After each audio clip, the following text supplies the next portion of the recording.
Back नाज़रीन, NCOC के forum से वफाकी वज़ीर तालीम के ने जो ऐलान किया उसके बाद वालिदैन में बच्चों में काफ़ी तशवीश पाई जाती है कि उनका मुस्तकबिल क्या होगा, उसको क्या जेपोटाइज तो नहीं किया गया, उसके साथ खिलवाड़ तो नहीं किया गया, एक साल ज़ाया तो नहीं होगा, उनकी इंटरनेशनल अपॉर्चुनिटीज़ कंप्रोमाइज़ तो नहीं होंगी। और इस हवाले से मुतअद्दिद स्कूल जो हैं उन्होंने अपने तलबा को जो मैसेजेस भेजे हैं, जो सर्कुलर्स भेजे हैं, वो तमाम के तमाम मेरे पास हैं। और इसी हवाले से हमने बात करने के लिए चौधरी फैसल मुश्ताक साहब CEO हैं मिलेनियम ग्रुप के, उनको इन्वाइट किया है। बहुत शुक्रिया फैसल मुश्ताक साहब प्रोग्राम में शिरकत करने का।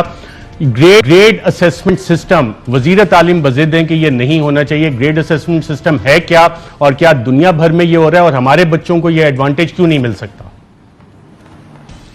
सर, ग्रेड असेसमेंट सिस्टम का मतलब है कि बच्चों के पोर्टफोलियो, उनके एकेडमिक एविडेंसेस, उनके मिड टर्म, सेशनल और उनकी असाइनमेंट एंड असेसमेंट्स की बुनियाद पे टीचर ग्रेड प्रिडिक्ट करता है, स्कूल उसको मॉडरेट करता है, वैलिडेट करके हम कैम्ब्रिज को भेजते हैं।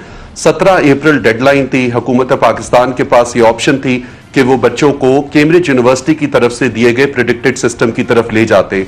हम लोगों ने टू लिटिल टू लेट का मुजाहरा किया और आखिर के अंदर जाके हमने कहा कि जी एग्जाम्स कैंसिल होंगे। ये बच्चों के लिए बहुत बड़ा डिलेमा है, एकेडमिक डिलेमा है, एडमिनिस्ट्रेटिव डिलेमा है और साइकोलॉजिकल डिलेमा है। बहुत सारे लोग कह रहे हैं, बच्चे सोशल मीडिया पे एक्टिविज्म का मुजाहरा कर रहे हैं, आप बच्चों के साथ कंपैशन और एम्पैथी तो शो करें।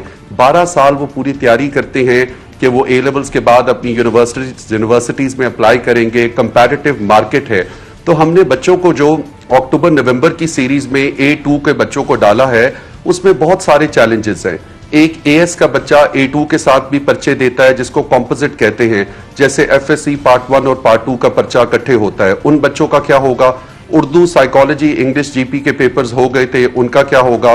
बच्चों को सेंटर नोटिफाई, डी नोटिफाई की कम्युनिकेशन नहीं की गई।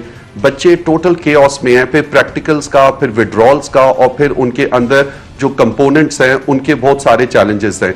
बच्चों के एंगल से देखा जाए 80,000 तालिब इल्म थे ON A लेवल के, अब 20,000 तालिब इल्म को कहा जा रहा है आप पर्चा दें।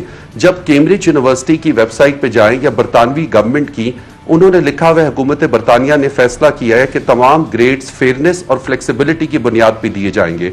तो अगर ऑर्गेनाइज स्ट्रक्चर और फ्रेमवर्क मौजूद था, हमने अपने बच्चों को बिला वजह अभी भी ये पॉसिबिलिटी है कि क्योंकि फैसल मुश्ताक साहब, आपके स्कूल का ग्रुप और दीगर बड़े जो प्राइवेट स्कूल के ग्रुप्स हैं, उन तमाम ने जो खतूत लिखे हैं अपने स्टूडेंट्स को बताया कि वो ब्रिटिश काउंसिल से भी राब्ते में हैं, हुकूमत पाकिस्तान से भी राब्ते हैं और ग्रेड असेसमेंट सिस्टम इसकी अभी डेडलाइन गुजर गई है, अब कुछ नहीं हो सकता या अभी भी कुछ हो सकता है?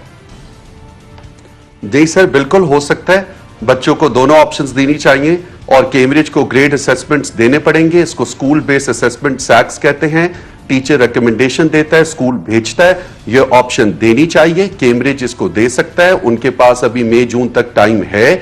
हमारी नेबरिंग कंट्री ने, कैम्ब्रिज ने क्लियरली कहा था, अगर एक मुल्क और ग्रुप ऑफ कंट्रीज वो इस कोविड की नाजुक सिचुएशन में है, वो इस पे ऑप्ट कर सकती हैं। हमें चाहिए हम अपना केस अच्छे तरीके से लड़ें। जिन बच्चों ने अक्टूबर नवंबर में पर्चा देना है वो दें और जिनको ग्रेड स्कूल असेस्ड ग्रेड्स चाहिए वो भी उनको मिले।